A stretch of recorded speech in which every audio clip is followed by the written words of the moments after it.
కేసంతపాలెం కేకే అగ్రహారం గ్రామ ప్రజలకు ప్లాస్ ప్లాస్ ప్లాస్ ప్లాస్ న్యూస్ వార్త. ఇప్పుడు వరకు నేను చేసినటువంటి వీడియోల్లో సమాజం కోసం చేశాను. ఈరోజు నా గ్రామ ప్రజలు, నా పంచాయతీ ప్రజల కోసం చేస్తున్నటువంటి అతి ముఖ్యమైనటువంటి, నా దృష్టికి వచ్చినటువంటి, నేను అన్వేషించినటువంటి ఒక విషయం మీకు ముందుకు తీసుకొస్తాను. ఏంటంటే, మనకు చెప్పుకున్నట్లు మన కేసంతపాలెం పంచాయతీలో ముగ్గురు ఎక్స్ అని, రెండో ఎక్స్ అని, మూడో ఎక్స్ అని ఉన్నాయి. ఈ 3 ఎక్స్లు ఒకే కుటుంబం, వాళ్ళకి ఏం తగువులు ఉండవు, అదంతా ఒకటే. కానీ ఉన్న వాళ్ళందరికీ తగువులు వస్తాయి, తగువులు పెడతారు, అదంతా మనకు తెలిసిన విషయమే, గతం గత. కానీ ఇప్పుడు నేను చెప్పబోయే విషయం మీ కుటుంబాలకు, మీరు శ్రమ దాచి, శ్రమ ఓర్చి, శ్రమతో సంపాదించిన రూపాయి ఉందే, ఆ రూపాయలు మీరు ఒక ఎక్స్ అనే వ్యక్తి దగ్గర పెట్టారని నాకు వచ్చినటువంటి ఇన్ఫర్మేషన్. ఏంటంటే, అది ఇతను చిట్ ఫండ్స్ నడిపిస్తూ ఉంటాడు, చిట్టీలు వేస్తుంటాడు. ఆ చిట్టీ డబ్బులు మీకు ఇవ్వచ్చు, లేదా మీరు అతని దగ్గరే దాయొచ్చు.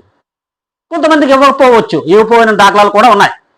ఇంకా ప్రభుత్వ ధనాన్ని దుర్వినియోగం చేయడం అనేది, అక్కడ కట్టినట్టు ఉంటాయి, కట్టలేదు, అది ఆగి కూడా మనకు తెలిసిన విషయాలు, ఆ సాక్ష్యాధారాలు కూడా ఉన్నాయి. ఇంకా లేని హోదాను అనుభవిస్తూ ఉంటాడు, అది క్రిమినల్ నేరం అని కూడా తెలుసు. అది దాని యొక్క సాక్ష్యాలు కూడా ఇంతకుముందు మీకు చెప్పాను. ఇప్పుడు సెటిల్మెంట్లు చేయడం, సెటిల్మెంట్లు అంటే ఉదాహరణకి ఇటీవల ఒక వ్యక్తి చనిపోవడం జరిగింది. వాళ్ళు 10 లక్షలు ఇస్తామని వస్తే, వాడికి నువ్వు 10 లక్షలు ఇచ్చేది పాపం పేదవాడు అనమాట, చనిపోయాడు యాక్సిడెంట్లో. ఆ 10 లక్షలు వాడికి ఇవ్వడం, ఎలా ఇచ్చేస్తామని చెప్పి వీళ్ళు ఎంటర్ అవ్వడం, ఏ సెటిల్మెంట్ చేయడం, అలాంటి సెటిల్మెంట్లు చాలా చూసాం. అది ఓకే, అది అయిపోయింది. ఇప్పుడు వ్యవస్థలను తప్పుదోవ పట్టించడం, ఇది కీ పాయింట్, జాగ్రత్త వినాలి. ఇతనికి ఇంత డబ్బులు ఎలా వస్తున్నాయా అంటే, వచ్చేది ఒక చిన్న కాంట్రాక్ట్ పోస్ట్. అది ఆ కాంట్రాక్ట్ పోస్ట్ కోసం అతను వచ్చే ఆదాయం ఒక 15,000 18,000. కానీ ఇంత డబ్బు ఎక్కడుందా అని నేను విశ్లేషణ చేస్తే, నాకు వచ్చినటువంటి సమాచారం ప్రకారం తస్మాత్ జాగ్రత్త మీకే.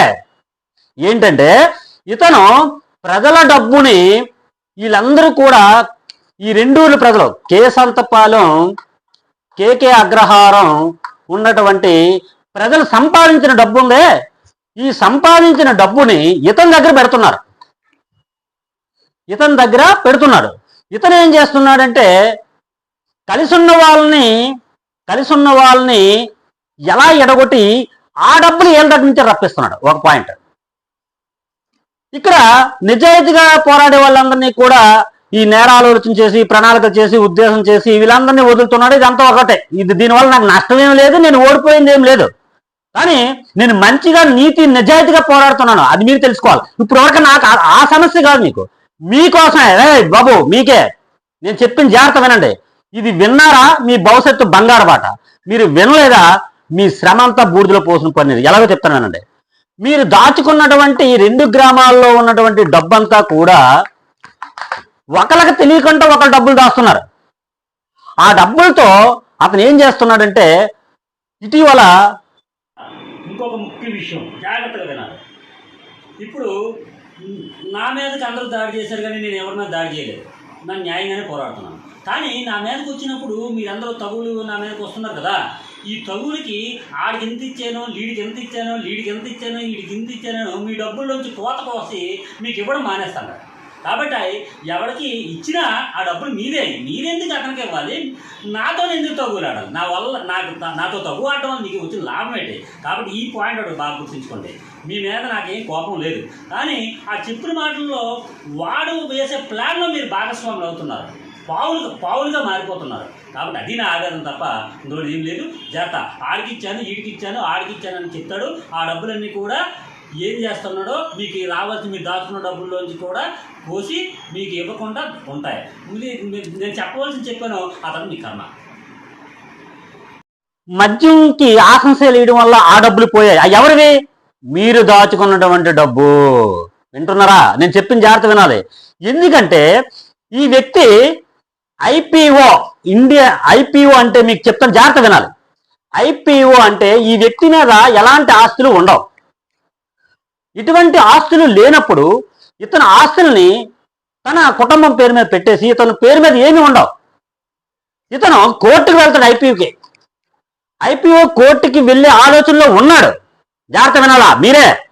ఐపీఓకి వెళ్ళే ఆలోచనలో ఉన్నాడు ప్రణాళిక. నాకు తెలిసిన ఇన్ఫర్మేషన్ ప్రకారం ఈ ఐపీఓకి వెళ్తే అర్థం ఏంటంటే, నా దగ్గర నేను తీసుకున్నటువంటి డబ్బులకు నా కట్టుబట్టలతో తప్ప నేను ఏమీ మీకు ఇవ్వలేను అని ఐపీఓ తెచ్చే ఆలోచనలో ఉన్నాడు.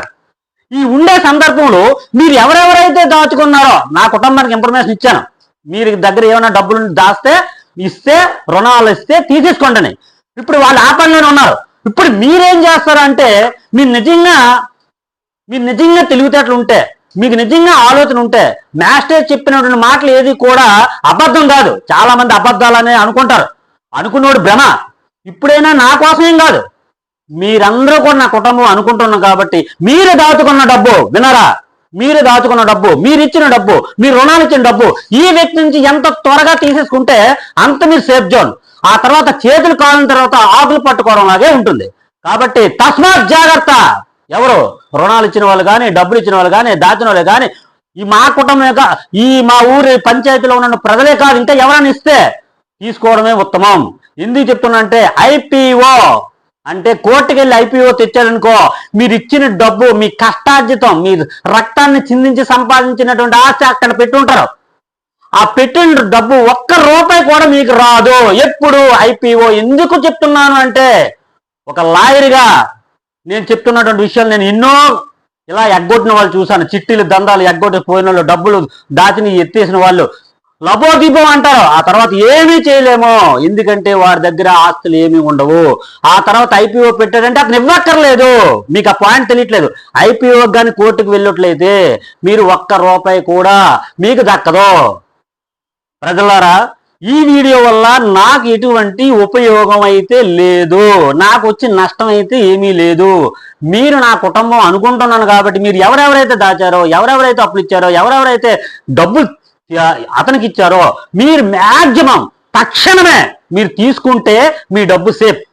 లేకపోతే మీరు చేతులు కాలిన తర్వాత ఆకులు పట్టుకొని లబోదిబో అన్న ఎక్కడికి వెళ్ళినా మీకు ఒక్క రూపాయి ఇవ్వరు. ఎందుకంటే ఐపీఓ కానీ అతను పెట్టుకున్నట్లయితే నీకు చిల్లి గవ్వ రాదు. తస్మాత్ నిరక్షరాసులైనటువంటి ప్రజలారా, ఎందుకు ఈ వీడియోలు చేయడం వల్ల నాకైతే ఒక చిల్లి గవ్వ కూడా ఉపయోగం లేదు. కానీ ఒకటి మాత్రం వాస్తవం, మీరు నమ్మినా నమ్మకపోయినా మీ పేరు మీద ఏమైనా పోస్ట్ ఆఫీసులో నాటిల్లోనూ లోన్లు ఉన్నాయేమో చెక్ చేసుకోండి. ఎందుకు చెబుతున్నానో వినండి. పోస్ట్ ఆఫీసులో లోన్లు కానీ ఉన్నట్లయితే మీరే చెల్లించాలి. ఒకవేళ బ్యాంకులో ఏమైనా లోన్లు ఉన్నాయేమో చెక్ చేసుకోండి, ఎందుకు మంచిదే. కాబట్టి నాకు వచ్చిన ఇన్ఫర్మేషన్ ప్రకారం మీరు ఎవరెవరైతే డబ్బులు ఇచ్చారో ఆ డబ్బులు తక్షణమే తీసుకుంటే అవి మీ డబ్బులు, తక్షణం తీసుకోకపోతే మీ కర్మ. నేను చెప్పవలసింది చెప్పాను, మీరు వింటే విన్నారు, లేకపోతే లేదు. ఇంకొకటి గుంటకాడు నక్క దగ్గర ఇంకొకటి కాసుకొని ఉన్నాడు. ఆడు తగులు కలహాలు సృష్టించడానికి వాడు ఏదంటే వెళ్ళి మాసం మొక్క కోసం ఎదుగుతున్నట్టు అలా గిర్ర తిరుగుతూ ఉంటాడు. జనాలు ఎక్కడ తగు అవుద్దా, ఏం డబ్బులు వస్తాయని ఈయన వదిలేయండి. వీళ్ళిద్దరిని కాపాడుకోవడానికి ఇంకొక వ్యక్తిని రంగంలో దింపుతారు. ఇదంతా కథ మీకు తెలిసిన విషయమే. నేను పదే ఎందుకు చెప్తున్నానంటే, విజ్ఞానవంతుడు తెలివైన వాడు ఎప్పుడైతే సమాజంలో ఉన్నాడో ఆ సమాజంలో ఉన్నటువంటి వాడిని చుట్టూరు అనేకమైనటువంటి దాడులు చేయిస్తుంటారు. మనలో తగులు పెట్టి క్రియేట్ చేస్తాడు. అందుకే నేను బాధపడలేదు. కానీ మీకు ఆ తెలివితేటలు లేవు. ఉన్నాయంటే నా మీద రారు దాని ఎందుకు వదిలేదు. కానీ ఇది కాదు సమస్య. అసలైన సమస్య ఇక్కడ ఉంది. ఐపీఓ కానీ అతను కోర్టులో పెట్టినట్టయితే మీకు చిల్లి గవ్వ ఇవ్వాల్సిన అవసరం లేదు. ఎందుకు లేదని చెప్తున్నానంటే, కట్టుబట్టలు తప్ప నా దగ్గర ఏం లేదని చేతులు ఎత్తేస్తారు. చేతులు ఎత్తిస్తే నీకు ఒక రూపాయి ఇవ్వక్కర్లేదు. ఇప్పటికైనా మేల్కో, ఇప్పటికైనా నిద్రలేదు. ఇప్పుడైనా నీకు జరిగినటువంటి నువ్వు దాచుకున్నా, నువ్వు అక్కడ పెట్టిన ఆ డబ్బంతా నువ్వు తక్షణమే తీసుకో. నువ్వు నీ రక్షణ కల్పించుకో. జై హింద్.